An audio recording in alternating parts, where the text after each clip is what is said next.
Assalamualaikum warahmatullahi wabarakatuh.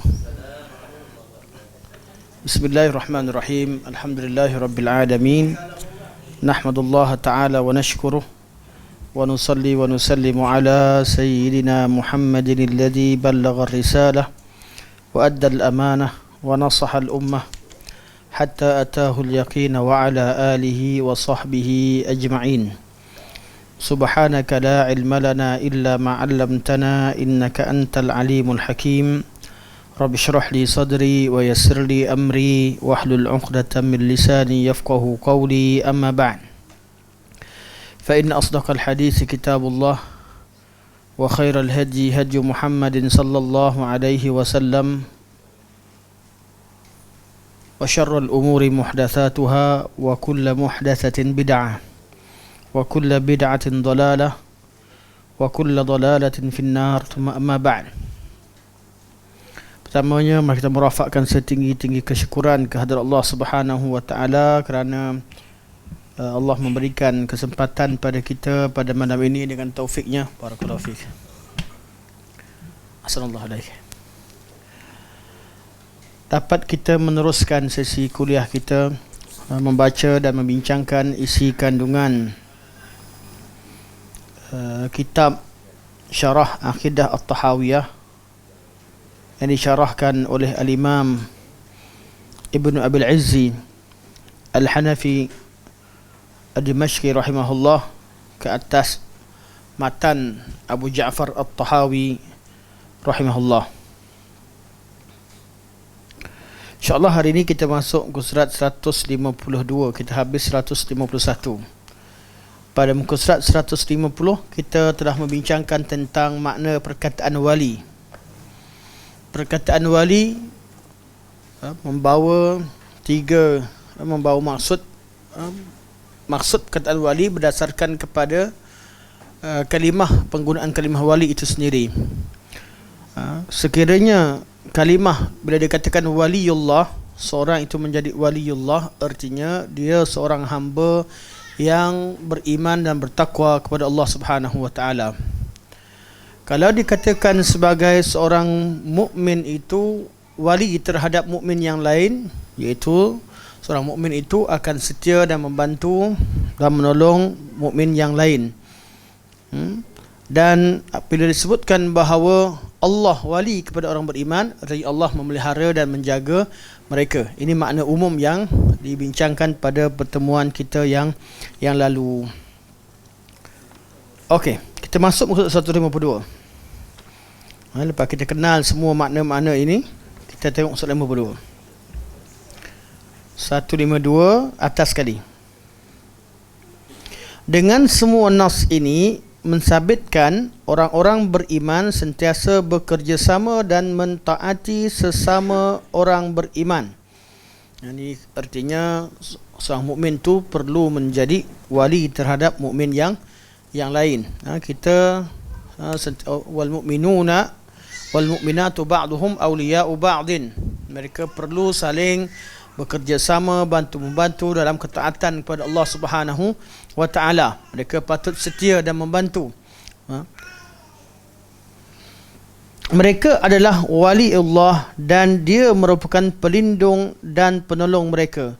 Orang mukmin waliullah dan Allah wali kepada orang mukmin. Itu dalam arti kata Allah wali pada mukmin adalah Allah menjadi pelindung yang menjaga, memelihara dan membantu mereka. Ini maksud yang ingin disampaikan. Allah Subhanahu wa taala melindungi hamba-hambanya yang beriman. Allah pelihara. Kalau ikutkan kepada sejarah Islam, Nabi sallallahu alaihi wasallam sendiri, setelah sahabatnya ada yang dibunuh, ada yang sahabat-sahabat Nabi terpaksa berhijrah ke Habasyah, balik semula ada ke Mekah, tinggal Nabi sahaja, dan keadaan kisah waktu sangat genting ketika Nabi dikejar dan ketika peristiwa hijrah Nabi berada dalam gua. Waktu tu dah tak ada orang Islam dah, hanya beberapa orang di Makkah Al-Mukarramah. Dan waktu tu kalau ikut logik usaha manusia memang dah tak ada ruang untuk lari. Yang kafir nak bunuh, yang nak lawan nak bunuh, yang tak ada kaitan pun nak bunuh. Sebab dia nak dapatkan harta habuan. Dia dibayar dengan habuan. Jadi satu Mekah nak bunuh Nabi. Sama ada yang bermusuh dengan Nabi atau yang tak bermusuh pun nak bunuh. Sebab nak dapatkan harta. 100 ekor unta bukan tawaran yang sedikit. Jadi Allah pelihara Nabi. Allah jaga Nabi. Bila Allah jaga Nabi, Allah pelihara Nabi, ini maksudnya Allah wali kepada hamba-Nya, melindung. Dan seperti kita sebut sebelum ni, waktu kemenangan paling awal sekali dalam sejarah, dalam peristiwa kehidupan Nabi, kemenangan pertama Nabi adalah di situ. Kemenangan yang disebutkan dalam Al-Quran sebagai An-Nasru. Bila dia kata, Allah kata, illa tansuruhu faqad nasarahullah. Kalau kalian tak tolong Nabi, tak bantu Nabi, Allah dah tolong dan bantu Nabi untuk kalahkan musuhnya. Bila idh akhrajahu alladhina kafaru thaniyasnain, tatkala mereka berdua dikeluarkan daripada kampung mereka, idh huma fil ghar, tatkala mereka berdua dalam gua. Waktu ni menang, kemenangan paling besar. Idh, bila yaqulu li sahibihi la tahzan innallaha ma'ana, tatkala dia berkata kepada sahabatnya, jangan sedih, Allah bersama kita. Inilah kemenangan yang paling besar. Kita mampu mempertahankan hak, mampu berjuang untuk pertahankan kebenaran. Kita tidak akur kalah dengan segala tawaran-tawaran yang diberikan, ataupun tidak mengaku kalah dengan ancaman-ancaman diberikan, tetap menyatakan kebenaran. Dan waktu sangat genting kita mampu ingat Allah, yakin dengan Allah, innallaha ma'ana. Inilah an-nasru yang sebenar sebelum idza jaa nasrullahi wal fath. Kemenangan yang sebenar bila kita menang bersama dengan prinsip. Kalau menang gadai prinsip, itu bukan menang. Itu bukan perjuangan. Itu bukan perjuangan. Menang kemenangan sebenar perlu dengan prinsip yang diperjuangkan bersama. Kalau menang kemudian gadaikan prinsip, itu bukan menang. Itu dipermainkan. Itu maksud dah kalah dengan perangkap syaitan. Okey. Itu kemenangan yang pertama yang tercatat dalam Al-Quran. Kalimah An-Nasru pertama. Bukan dari segi ayat pertama, tidak. Ayat ini ayat Madaniyah. Kemudian, tapi yang dicatatkan, Allah rekodkan sebagai kemenangan. Sesiapa yang memusuhi seseorang, Allah jaga Nabi SAW. Innallaha ma'ana. Macam kita pernah cerita pun, Nabi Musa bila waktu sampai sangat genting, kaum kata innala mudrakun. Habislah, kita kena tangkap dah. Maksud nak ke mana lagi? Semua nak kena kepung, laut kat depan. Habis, kata tak habis kena tangkap. Innala mudrakun, kita kena kejar dah. Nabi kata, apa kata Nabi Musa? Kalla inna ma'i rabbi sayahdin. Tak mungkin. Aku ada Rabb. Tuhanku bersama aku, dia pasti bagi jalan keluar. Dia akan pasti bagi petunjuk. Waktu tu baru Allah perintahkan Musa supaya pukulkan tongkat ke laut. Di air laut baru terbelah. Allah bantu hamba-Nya, Allah uji hamba-Nya sampai ke hujung. Kadang-kadang kemenangan datang detik-detik genting dalam semua perkara. Sebab tu kita jangan menyerah dalam semua bab. Jangan cari jalan keluar kecuali jalan keluar taqwa. Wa may yattaqillah yaj'al lahu makhraja. Siapa yang bertakwa pada Allah, Allah bagi jalan keluar. Jangan bila terdesak, tak tahu cari duit mana, pergi curi. Jangan. Itu bukan jalan keluarnya. Rezeki tetap ada. Bertahanlah dengan takwa sehingga Allah tunjukkan jalan keluar dengan jalan ketakwaan.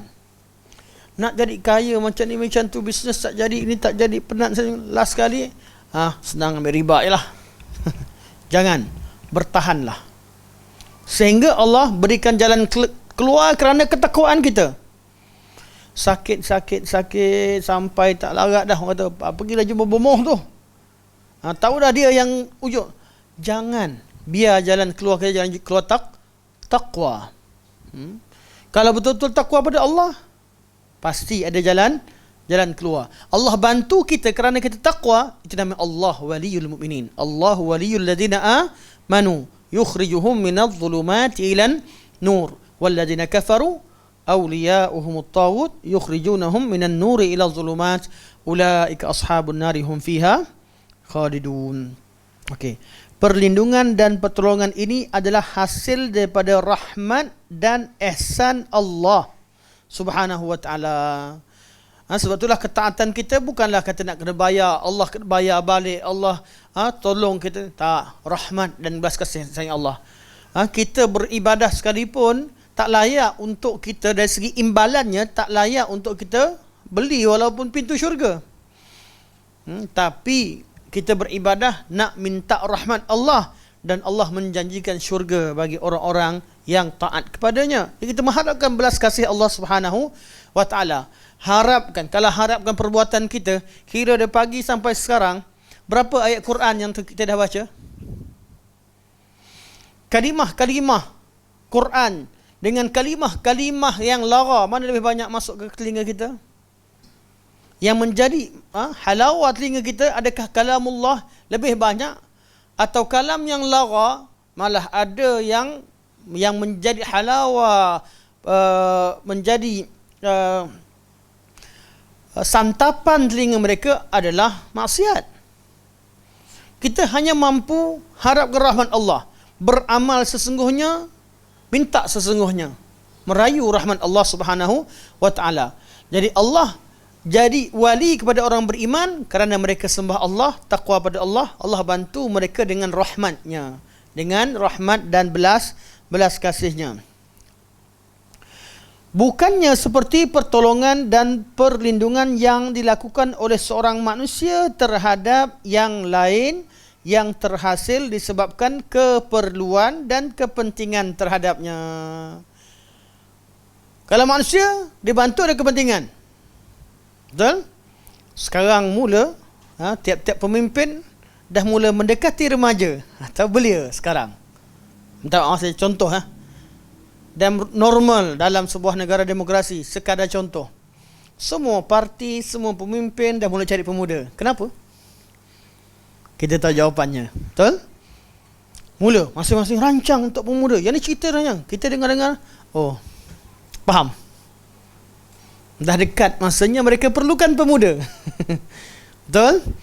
Manusia bantu ada maksud, ada keperluan. Seorang raja memerlukan rakyat untuk jadi raja. Kalau tak jadi raja rimba. Pergi raja rimba selamat ke? Tak selamat, ada raja rimba lain. Nak jadi raja manusia seorang-seorang boleh declare. Tapi ada harimau dia kata aku ya raja. Belum tentu kita selamat. Nak jadi raja mesti ada rakyat. Rakyat pun perlu minta bantuan dengan raja dan pemerintah. Saling, manusia ni sentiasa memerlukan. Katalah Abang Rashid, bos besar, pekerja ramai. Tak maaf contoh. Tak apa, contoh-contoh orang kaya ni tak apa. Pekerja ramai. Kalau tak ada pekerja, boleh jadi bos.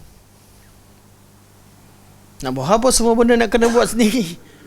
Kedai tutup. Tutup kedai, tutup airport, tutup semua sekali. Kalau tak ada pekerja, tutuplah apa sekali yang ada, yang kita milik kita ada. Tak ada rakyat, tak adalah pemimpin. Tak ada pekerja, tak adalah perniagaan. So manusia tak mampu lakukan semua perkara. Pekerja pun perlukan pada tuan dia, perlukan pada majikan dia. Ada buat kerja, siapa bos kamu? Entahlah, saja tolong sini. Tak ada punya. Mesti nak cari bos, tempat nak minta gaji. Kerana minta gaji, kerana bos, tempat untuk ada imbalan yang lain, mesti ada imbalan. Allah Subhanahu Wa Taala bantu hamba-Nya kerana rahmat. Kerana rahmah, bukan kerana imbalan. Betul Allah kata, wa ma khalaqtul jinna wal insa illa liya'budun. Tidak aku ciptakan jin dan manusia kecuali untuk mereka menyembah aku. Okey. Allah perlukan sembahan kita ke? Tak. Tapi Allah kata, Aku cipta kamu dengan tujuan kamu sembah aku. Kan ada maksud tu. Allah perlukan tak untuk kita beribadah pada Allah? Tak. Allah perintah dan Allah akan beri rahmat. Rahmat kat mana? Bila kita sembah Allah, amal ibadah tadi ada kebaikan atau tidak? Ada kebaikan. Kebaikan ni pergi pada Allah ke pergi pada hamba? Pada hamba, bukan pada Allah. Rahmat Allah. Kita sembah Allah, kita yang dapat. Kita berdoa, kita yang dapat. Kita solat, kita yang dapat. Kita baca Quran, kita yang dapat. Tak ada ke Allah. Allah Tuhan Maha Sempurna. Ma khalaqtul jinna wal insa illa liya'budun. Ma uridu minhum min rizqin wa ma uridu ay yut'imun. Aku tak nak sikit pun, aku tak minta rezeki sikit pun, aku tak minta makan sikit pun. Bahasa begitulah. Ada Allah minta makan kita? Tak ada, tu sifat makhluk. Allah bila menyebutkan sifat-sifat mustahil, sifat-sifat kekurangan, bukan kerana ada pada Allah, tapi Allah nak mengatakan bahawa manusia bersifat demikian, makhluk bersifat demikian, untuk kita faham. Allah kata, Allahu la ilaha illahu wal hayyul qayyum. Hidup. Allah maha hayy, maha qayyum, maha melakukan. Manusia ada juga melakukan, tapi tak qayyum. Angkat cawan ni, cawan ada untuk air. Kemal boleh angkat? Ni, mampu tak angkat ni? Mampu. Berapa jam letak je ni? Siapa mampu angkat ni 5 jam? 1 jam pun rasanya susah nak cari dah. Katalah, kita bagi gaji, siapa boleh angkat 10 jam? Kita bagi gaji, kerja dia angkat ni, ya diam macam tu. Mampu, tapi confirm kita angkat lama-lama, letih-letih, bertahan-bertahan. Katalah bertahan juga, bertahan, confirm. Mata pun tak mampu, dah ngantuk dah. Kita bawa kereta, siapa mampu pegang steering? Semua mampu, tapi mengantuk. Datang waktunya semua perbuatan kita kalau kita buat, pasti akan ada lemah. Dan titik permulaan kelemahan yang paling jelas adalah bila kita dah tak mampu angkat kelopak mata. Angkat cawan betul lagi. Kelopak mata nak angkat pun, tengok, saya ada yang ngantuk. Alhamdulillah saya ada ngantuk. Tak ada contoh. Kalau tak yang angkat, macam-macam cara buat. Kopi lah, apalah. Anak sendiri nak ngajar, anak pernah ngajar, Abu Talhas tahulah. Kerana kata, Syekh, ngantuk. Letakkan pekat kopi semua ni. Apa semata-mata nak angkat mata je. Nak angkat kelopak mata. Tak payah angkat cawan. Sebab perbuatan kita adanya mengantuk dan apatah lagi tidur. Sampai masih tidur. Katalah badang paling kuat, kalau tengah tidur tu, budak kecil pun boleh bunuh dia. Badang tak badang, betul? Kalau nak bunuh tengah tidur, nak buat apa? Manusia begitulah. Ya Allah bila sebut la ta'khuzuhu sinatun wala naum, sifat itu dipaham. Kenapa Allah sebut? Kerana nak bezakan Allah tak sama macam manusia. Qul huwallahu ahad, Allahus samad, lam yalid wa lam yulad wa lam yakul lahu kufuwan ahad. Lam yalid wa lam yulad itu untuk menyatakan bahawa manusia begitu. Kewujudan manusia dia mesti nak ada pasangan, ada kawan, ada anak pinak, itu baru sempurna. Kalau tak dia sebatang kara. Tak ada apa. Kesian pakcik tu seorang je, sebatang kara. Orang kesian tak? Kesian. Tapi kalau pakcik tu anak ramai, isteri ramai lagi lah. Anak ramai, keluarga ramai, ada orang pengikut, orang kata, oh hebat man, hebat dia. Tapi kalau sebatang kara duduk tak ada, lemah. Nak beza, Allah sebut lam yalid wa lam yulad. Allah tidak melahirkan dan tidak dilahirkan. Dengan maksud yang lain, syarah tafsir panjanglah. Ustaz, syarah macam tu pula. Sebenarnya syarah tu ulama tafsir sebut lain. Memanglah kita tahu. Saya nak fahamkan umum je, bukan nak tafsirkan satu-satu berkaitan dengan ayat tersebut. Jadi Allah bila sebut sifat-sifat manfiyah, sifat Allah nafikan, sifat manfiyah itu adalah sifat makhluk. Untuk Allah fahamkan kita, Allah gunakan bahasa makhluk. Sebab itulah Al-Quran kita faham dengan bahasa kita. Faham? Jadi bila Allah sebut satu sifat, kita faham makna. Cuma kaifiahnya untuk kaitan dengan Allah kita tak tahu.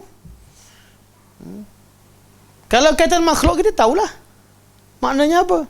Maknanya tahu. Sama ada sifat Allah, sifat makhluk.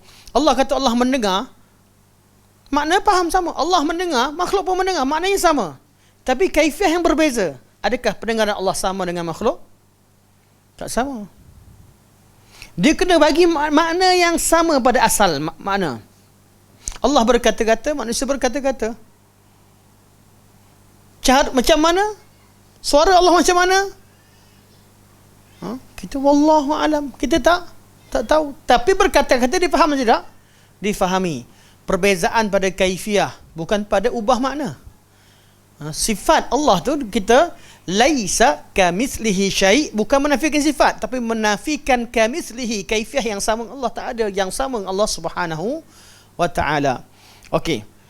Jadi bab ibadah pun kita beribadah kepada Allah, walaupun seluruh manusia berkumpul di satu padang minta dengan Allah Subhanahu wa taala, Allah dengar semua sekali, Allah bagi semua sekali tanpa mengurangkan sedikit pun daripada kekuasaan dan kekayaan Allah Subhanahu wa taala. Juga sebaliknya semua orang berkumpul buat syirik kepada Allah dan kufur Allah, tidak kurangkan sedikit pun kekuasaan Allah Subhanahu wa taala. Sebab itulah ayat bila sebut tentang wali berkata kalau dari sesama muslim, tiap-tiap muslim memerlukan muslim yang lain bantu membantu, bahu membahu. Orang mukmin itu mukmin itu menjadi wali pada mukmin yang lain. Tapi kalau kata Allah wali, tak boleh kata Allah perlu memerlukan. Kita sembah Allah kita kalau tak, kita tak boleh bagi erti perlu memerlukan. Kita bagi erti Allah bantu dengan rahmatnya. Kerana Allah Subhanahu wa taala tidak memerlukan kita. Jadi kita jadi wali terhadap Allah, iaitu kita hanya perlu tunduk sujud ibadah pada Allah, Allah akan bantu kita dengan rahmatnya. Allah berfirman, wa qulil hamdulillahilladzi lam yattakhidh walada wa lam yakul lahu syarikun fil mulki wa lam yakul lahu waliyyun minadh-dhulli wa kabbirhu takbira. Wa qul alhamdulillahilladzi lam yattakhidh walada, dan katakan alhamdulillah, segala puji bagi Allah yang tidak memerlukan atau tidak mempunyai anak.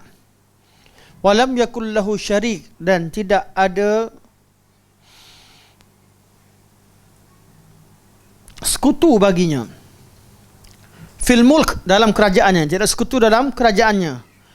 Walam yakul lahu waliyyun minadh-dhul, dan tidak ada penolong baginya dengan dhul, minadh-dhul.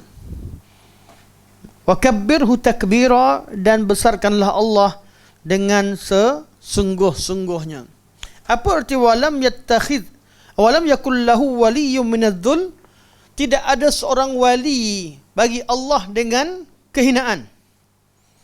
Atau tidak perlu pada Allah SWT tidak menjadi wali kepada seseorang kerana kelemahan atau kerana hina. Tidak. Allah SWT jadi wali, Allah setia dan bantu seseorang bukan kerana zul, bukan kerana memerlukan orang tersebut, tapi kerana izzah dan kebesaran Allah dengan rahmat Allah Subhanahu wa taala. Kita baik baik dengan kawan kita sebab kita perlukan dia. Hari ni hari engkau, hari ni hari aku, besok hari engkau, kita kata. Kan? Tak apalah. Hari ni kita bantu dia, hari lain dia bantu kita pula. Tak apalah kita bantu dia duit, tapi dialah yang banyak sekali bantu dengan tenaga. Kan? Kita bantu dia begini. Itu manusia. Allah bila Allah setia dan bantu walinya, bukan wali minadh-dhul, bukan sebab Allah hina dan memerlukan. Allah Maha Kaya. Okey. Allah Subhanahu wa taala tidak memberikan perlindungan kerana kelemahan atau keperluannya. Sebaliknya dia mempunyai semua kemuliaan, berlawanan dengan raja-raja yang lain dari kalangan orang yang menjadikan orang lain sebagai pelindung disebabkan oleh kelemahan dan keperluannya kepada penolong yang menolongnya. Raja yang paling hebat, pengawal. Tak ada pengawal, tak hebat dah raja. Kan, kalau cerita zaman dulu kan lawan, kan, pengawal, hebat pula pengawal. Itulah hebat. Lepas pengawal habis, raja lari. Betul tak? Cerita Ramli selalu kita nampak kan. Pengawal, itulah kekuatannya. Kekuatan tu ada. Memang ada wali, tapi ada kerana perlu memerlukan. Okey. Habis satu tajuk. Ni ta'rif, berkaitan dengan ta'rif. Ta'rif wali. Nak fahamkan bahawa kalau wali seorang mukmin, wali yang lain perlu memerlukan. Erti waliullah taqwa dan taat. Allazina amanu wa kanu yattaqun. Kita dah awal-awal. Tu kita jadi wali Allah artinya beriman, bertakwa pada Allah. Wali terhadap mukmin yang lain artinya saling tolong dan membantu. Kalau kata Allah wali kepada kita, Allah bantu dengan rahmatnya, dan kita Allah Subhanahu Wa Taala tidak memerlukan kepada sesiapa. Itu makna wali. Habis tajuk makna wali. Sambungan seterusnya.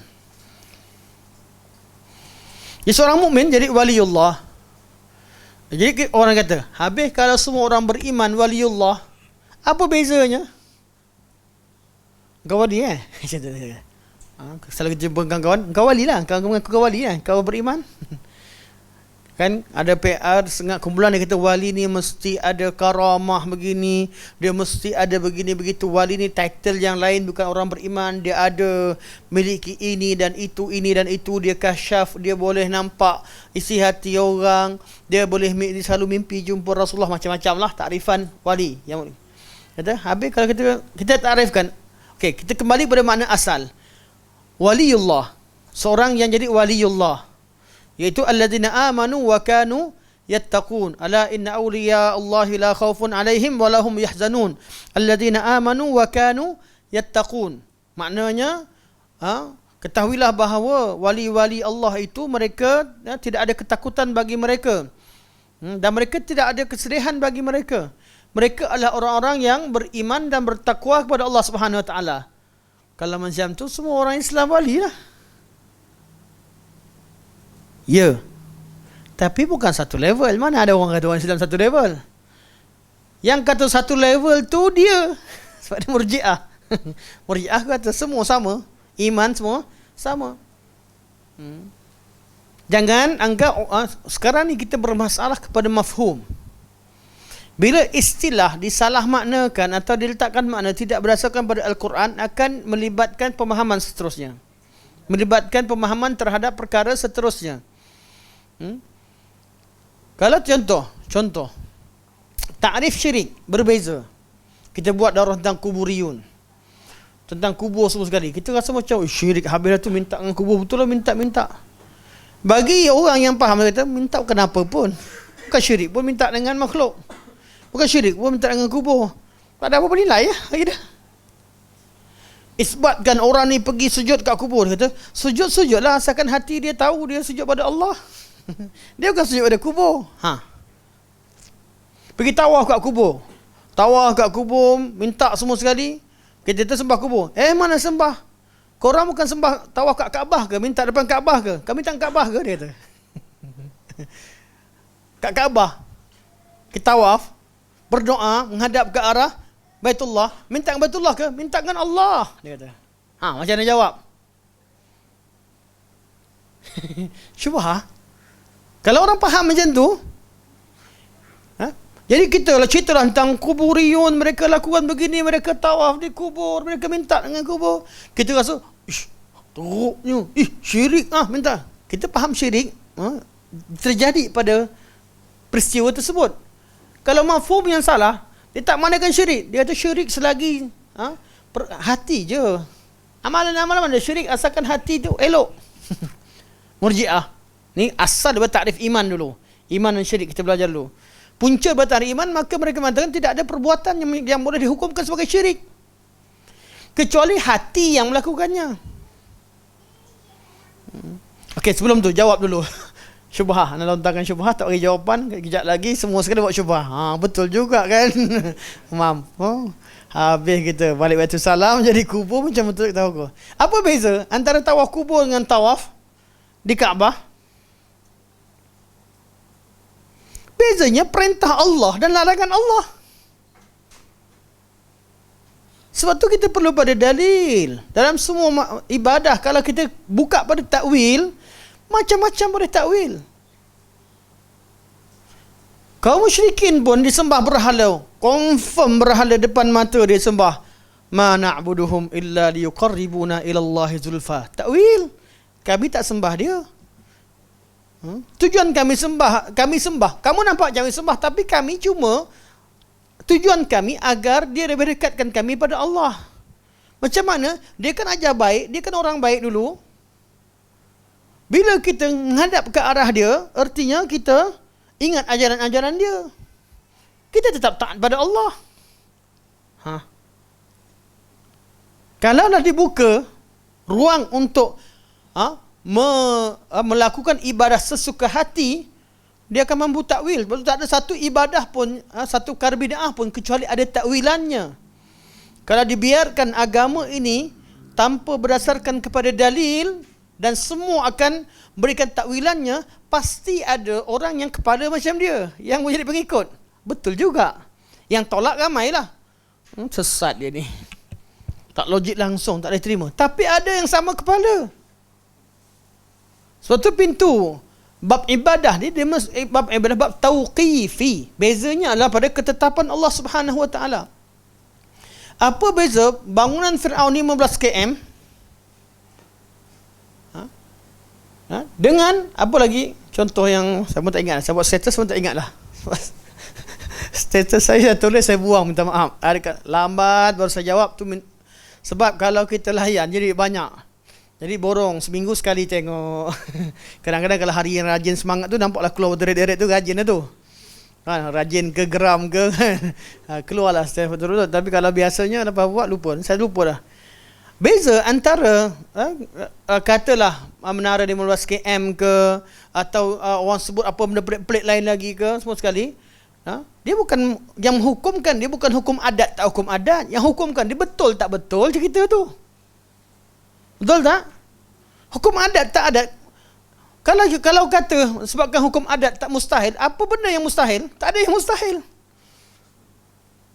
Semua benda boleh jadi. Mana ada ahli kalam pun tak pakai macam tu. Mana ada ahli kalam menggunakan hukum adat semua boleh jadi? Mana ada? Dah lah ahli kalam, guna dalil kalam, tak faham ilmu kalam. Bawa benda lain. Ilmu kalam pun tak guna macam tu. Hukum adat bukan digunakan sebagai kalau buat kencing jadi emas. Kita kata kencing jadi emas mustahil. Ni kan kamu tak pernah nampak, tak tahu hukum adat. Tak mustahil kan? Tak mustahil akal kan? Itu ahli kalam tak pakai macam tu. Semua yang terjadi perlukan dalil. Berkaitan dengan agama, dalil syarak. Berkaitan dengan dunia, dalil saintifik. Terjadi di luar adat, dalil yang isbatkan betul-betul terjadi. Semua perlu dalil. Bukan main itu kan hukum adat. No. Pergi ditanya ahli kalam. Ahli kalam pun malu dengar pembahagian. Tapi memang itulah oleh kerana ilmu kalam dah kategorikan hukum akal, hukum adat dengan hukum syarak. Hukum akal, hukum syarak untuk bincang tentang ibadat. Yang peliknya golongan ni ibadat pun tak ikut dalil. Dah lawan ilmu kalam dah tu. Biar satu ke tepi. Hukum adat untuk hukumkan perbuatan manusia dan juga makhluk, alam. Hukum akal untuk hukumkan perbuatan Allah. Masya Allah. Bab berkaitan dengan tauhid, perbuatan Allah, ketika buat formula. Yang ni wajib bagi Allah, ni mustahil bagi Allah, harus bagi Allah. Tak kena dengan tu, tolak atau takwil atau tafwid atau macam-macam cara. Yang penting formula kita tak salah. Ini je boleh terima. Yang lain perlu ditakwilkan. Sebab apa? Hukum akal. Bab nak ikut perintah Allah buat hukum syarak, boleh terima hukum syarak. Sampai pada bab syurga, hukum adat boleh terima, atau dan maka ia boleh terima hukum syarak. Hukum syarak menguatkan lagi adat. Bab akidah, akal. Bab sifat Allah, akal. Ini pembahagian batil yang dibuat oleh ahli kalam. Semua ahli kalam kemukakan sifat yang wajib, mustahil dan harus bagi Allah. Mu'tazilah kata sifat wajib bagi, kata Jahmiyah sifat wajib bagi Allah hanya wujud. Yang lain tak ada, nama pun tak ada. Mustahil Allah ada nama, mustahil ada ni. Itu konsep Jahmiyah. Konsep Mu'tazilah kata wajib bagi Allah wujud dan harus bagi Allah ada nama. Mustahil baginya ada sifat. kalaulah semua kumpulan keluarkan teori dia, wajib mustahil ikut akal, akan ada macam-macam teori. Sepatutnya kalau bab ibadah kita ikut kepada syarak, dalil syarak, bab akidah lebih aula. Lebih aula, lebih patut kita dengar hukum syarak kerana dia berkaitan dengan perkara ghaib yang mutlak. Apatah lagi kita dengan Allah Subhanahu Wa Taala, lebih patut kita dengar syarak, bukan ikut pada hukum akal. Jadi ayat sifat-sifat yang kalau tak terima, tak sesuai dengan akal, tapi Quran beritahu, oh tu sifat khabariyah. Sifat khabariyah tak boleh bagi makna, ataupun tak boleh isbatkan. Perlu diberikan makna yang baru, takwil, atau perlu diserahkan maknanya pada Allah, kekalkan lafaznya tapi jangan bagi makna. Maknanya mana? Kalau ada makna, serah pada Allah, jangan bagi makna. Dia otak dah faham dah. Otak dah faham istiwa, dah berdebat-debat dah, faham dah pun. Debat-debat. Jangan bagi makna. Stop situ. Kemudian dakwah ni dah salaf. Inilah pandangan salaf. Salaf tidak bagi makna. Belajar, kita belajar mukadimah, itu dia ajarkan. Salaf tak bagi makna, makna serahkan pada Allah. Salaf tak bagi makna, makna serah bagi Allah. Salaf tak bagi makna, makna serah bagi Allah. Sampai buka Sahih Bukhari pening kepala. Jangan buka hadis sendiri, nanti jadi sesat. Baca ayat Quran dengan tafsir sendiri, pening kepala. Bila kata thumma istawa 'alal arsy, mana istawa? Kata Mujahid, istawa ala wartafa'a. Salaf ada bagi makna pula. Ingatkan tak ada makna. Salaf bagi makna ala wartafa'a. Ada yang kata sa'uda wastaqarra. Salaf pula isbatkan dengan begitu saja. Oh, salaf walau kata ala wartafa'a, maknanya ketinggian sifat, bukan ketinggian tempat. Takwil pula. Ayat Quran kata tak ada makna, dah diberikan makna. Settle lah masalah dah. Tak ada salah bagi mana, tak ada bagi mana. Takwilkan pula kalam salaf. Kalau agama diberi ruang untuk takwil dan menafikan dalil, habis agama kita ada ruang. Termasuk orang pergi sembah apa pun dia boleh takwil. Sebab tu yang membezakan antara satu perkara-perkara yang lain adalah dalil. Allah suruh ke tak suruh? Allah perintah ke tidak? Allah larang ke tidak? Minta selain Allah, Allah suruh ke Allah larang? Allah larang. Allah larang. Itu perbezaannya. Itu asasnya. Walaupun ada rad yang banyak lagi lah. Cuma saya fokus kepada bezanya kepada perbuatan tu betul tak betul. Ibadah tu ada dalil tak ada dalil. Bab akidah ceritakan tu, Nabi beritahu ke tak? Allah beritahu ke tidak? Itu yang pentingnya. Sebab tu kita kata kembalikan manusia kepada Al-Quran dan Sunnah. Kerana Al-Quran dan Sunnah itu merupakan petunjuk, bukan kitab teka-teki. Tiap-tiap kali jumpa sifat lebih kita takwil dan apa ni? Kita teka makna dia ni. Dah takwil kan tu qat'i ke tidak? Kalau takwil tak qat'i, ni zanni je. Nak percaya boleh, nak bagi lain boleh. Apa gunanya Al-Quran pula? Ayat Quran yang makna jelas tak terima, takwilkan makna baru, ni zanni, bukan qat'i. Ayat Quran maknanya jelas, bukan kitab teka-teki. Apatah lagi tak yang menyesatkan. Mana ada zahir Quran boleh menyesatkan orang? Ramai orang yang bukan Islam baca Quran masuk Islam, yang orang Islam baca Quran jadi sesat. Mana mungkin? Tidak mungkin. Okey, tajuk baru. Jadi orang beriman walaupun semua orang beriman adalah waliullah, tapi tidak bererti semua sama. Iman manusia berbeza. Maka tajuk ni sebenarnya pengulangan terhadap tajuk orang-orang yang beriman. Level orang beriman, Muslim, mukmin, muhsin, itu boleh bahagikan. Atau kita kata sebagai zalimun li nafsihi, golongan yang zalim terhadap dirinya, golongan sabiqum bil khairat, golongan muqtasid dan sebagainya. Semua yang kita baca, belajar dulu tu, itu dah di level orang beriman. Seorang Muslim tak sama dengan Muslim yang lain di sisi Allah Subhanahu Wa Taala. Inna akramakum indallahi atqakum. Jadi level tu banyak, cuma dalam banyak kategori. Dalam dewan ni pun ada, dewan ni ada berapa ni, dalam lebih kurang ada 30, 20 orang, 30 orang ni. Levelnya berbeza sisi Allah Subhanahu wa taala. Tiap-tiap orang berbeza, cuma nak kategorikan tu kena kategorikannya dengan kategori-kategori yang disebutkan dalam syarak. Ini yang akan disebutkan di sini. Okey. Tajuk seterusnya, sifat taat dan patuh kepada Allah Subhanahu wa taala juga adalah sama dengan iman. Maka maksudnya syekh ini ialah semua ahli iman adalah sama. Sama artinya semua ahli iman ada iman pada asalnya. Ketaatan ini ada yang sempurna, ada yang kurang. Tapi level kan lain. Memang semua beriman, tapi ada yang taat sempurna, ada yang kurang. Kurang pun beza-beza. Ada kurang banyak, kurang sikit.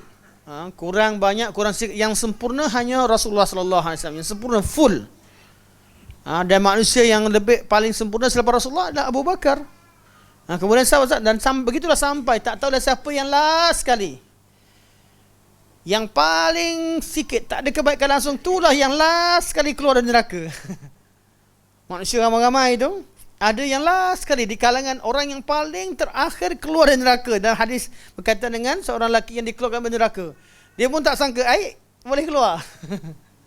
Tu yang last sekali. Kita tak kat mana tak tahu, level mana. Tapi insya-Allah semua orang yang ada iman, mereka adalah wali Allah. Allah lindung dia. Dan perlindungan Allah yang pertama, Allah keluarkan dia daripada api neraka. Ini untuk semua. Ini untuk semua. Allah bantu, Allah tolong. Selagi ada iman, dia pasti terselamat satu hari nanti daripada api neraka. Cuma ada yang imannya sempurna, masuk syurga tanpa hisab, masuk syurga sejak daripada awal hisab, dan seterusnya yang kita belajar. Tapi yang paling last sekali adalah yang paling last sekali keluar dari api neraka. Inilah kedudukan kita. Okey. Ketaatan yang sempurna ada pada orang-orang beriman dan bertakwa. Sebagaimana firman Allah Subhanahu wa taala, "Ala inna awliya Allahi la khaufun 'alaihim wa la hum yahzanun. Alladzina amanu wa kanu yattaqun." Ini ayat yang kita baca balik-balik dalam tajuk ini. Alladzina amanu wa kanu yattaqun. Alladzina amanu wa kanu yattaqun boleh kita katakan mansub. Mansub berada di mansub sebagai sifat kepada aulia. Ada ala inna awliya Allah pada atas. Aulia Allah. Jadi maknanya siapakah aulia Allah? Alladzina amanu wa kanu yattaqun. Iaitu seolah-olah kata ala innal ladzina amanu wa kanu yattaqun la khaufun alaihim wa lahum yahzanun. Seolah-olah begitu. Kerana dia mansub, barisnya kedudukannya mansub seperti aulia Allah. Atau boleh dikatakan sebagai badal minhu.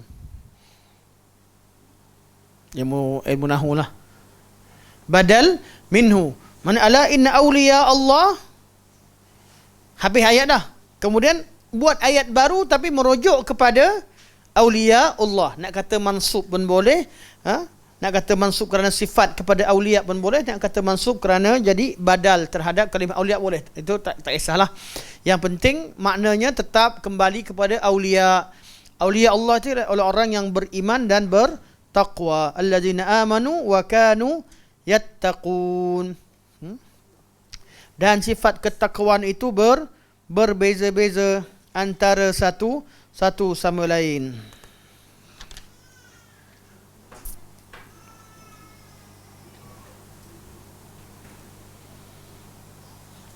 Okey, maka bagi mereka gembira adalah maka bagi mereka berita gembira adalah mansub kerana ia adalah sifat para waliullah atau sebagai badal. Oh, ada situ. Saya tak perasan dia punya. Saya jujur hari ni sejak pada raya saya sempat singgah rumah kejap. Tidur keluar. Tadi pun ada kuliah datang. Jadi bacaan saya sekarang adalah bacaan yang sebelum raya itu. Rupanya memang saya dapat makna ni daripada baca sini lah. Jadi saya tersyarahkan dulu, rupanya dah ada disyarahkan sini. Okay, maka bagi mereka, Alhamdulillah Faiz. Oi, nampak orang handsome kuatnya ni, takutlah. Dah handsome, kuat lagi. Kan? Ada orang dah tak kuat, tak handsome. Zalika fadlullah yu'tihi man yasha. Okey, bagi mereka, maka bagi mereka berita gembira adalah mansub.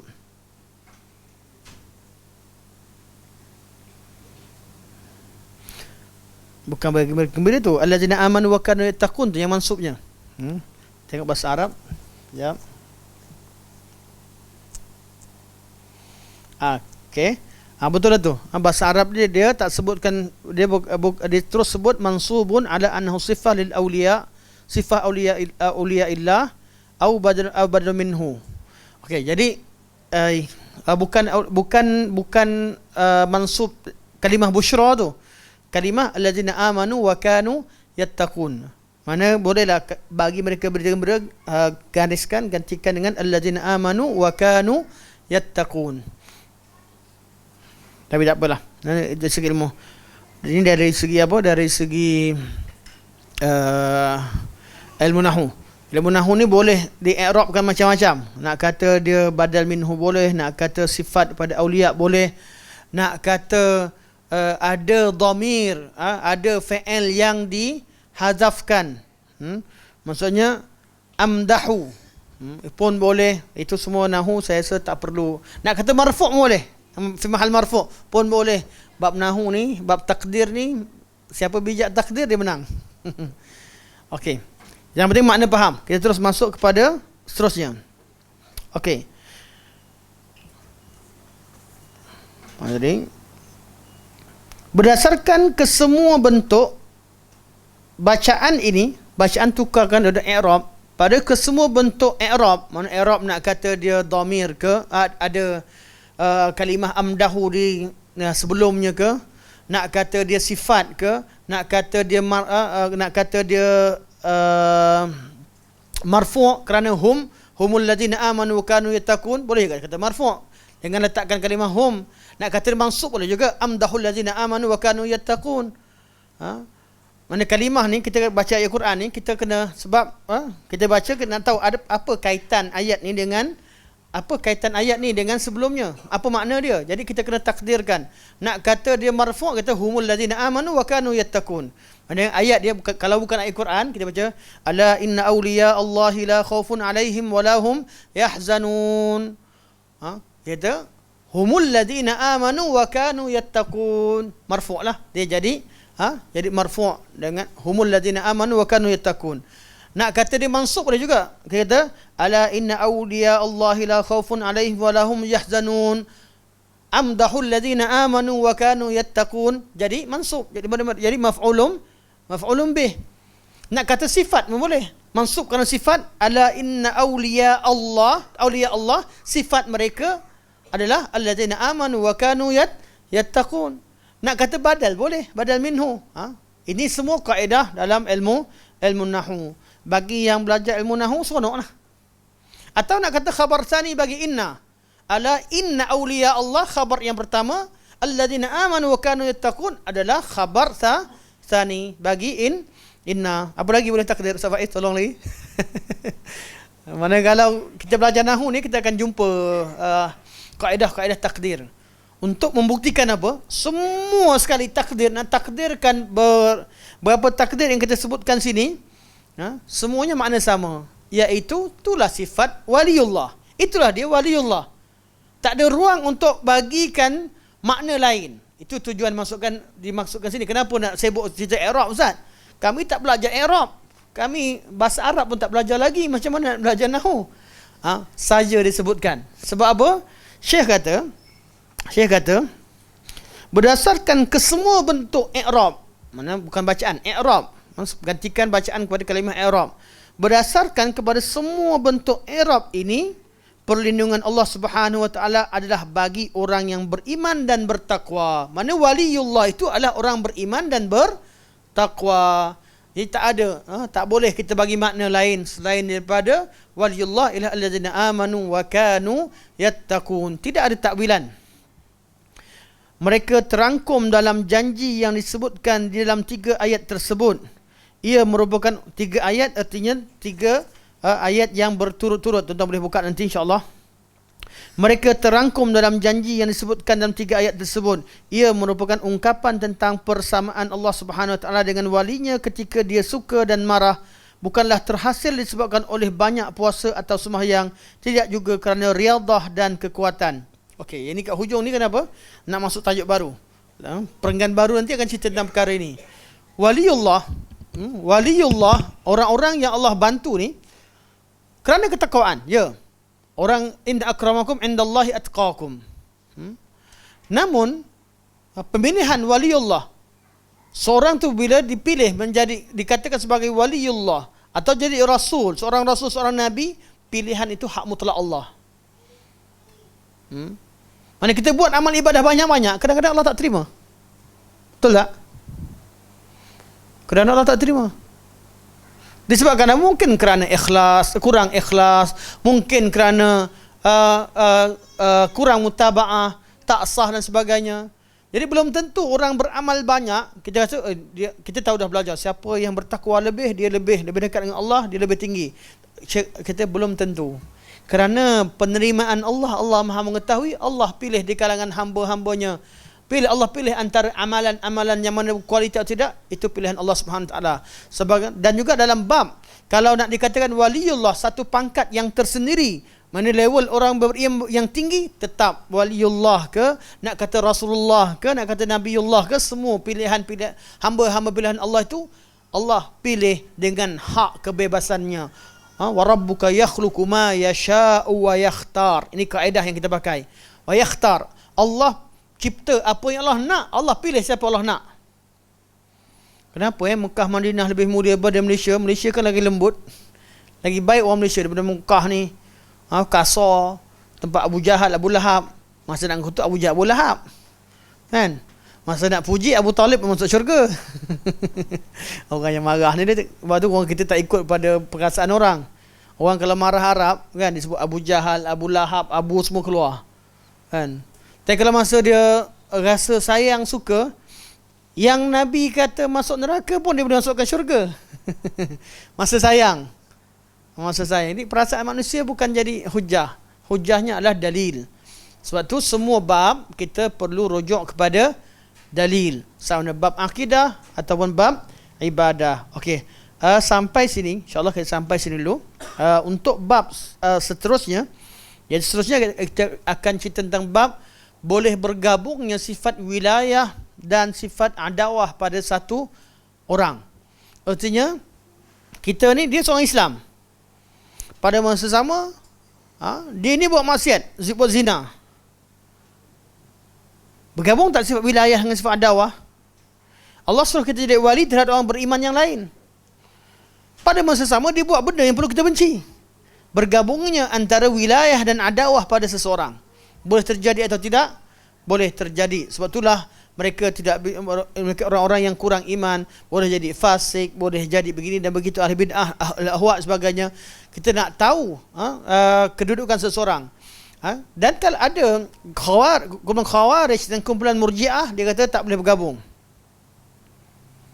Khawarij Murji'ah kata tak boleh bergabung. Khawarij kata sama Islam ke kafir? Dua je. Dia Islam ke kafir? Dia Islam okey. Buat dosa besar, kafir. Dia tak ada bergabung antara wilayah dan adawah. Al-Sunnah kata boleh bergabung. Apakah dalilnya akan dibincangkan pada pertemuan akan datang. InsyaAllah saya buka pada soalan. Hari ni kita sampai sini dulu. Alhamdulillah. Ada 5 minit lagi. 5 minit bukan sebab masa ada lagi. Sebab saya tak nampak tadi. Ada ruang 5 minit. InsyaAllah. Kalau ada soalan. Ustaz Anwar banyak soalan. Tapi dia kata lepas ni. Jadi dia kata lepas ni lah. Okay. Ada soalan lagi? Ke semua jelas? Kalau semua jelas, Alhamdulillah.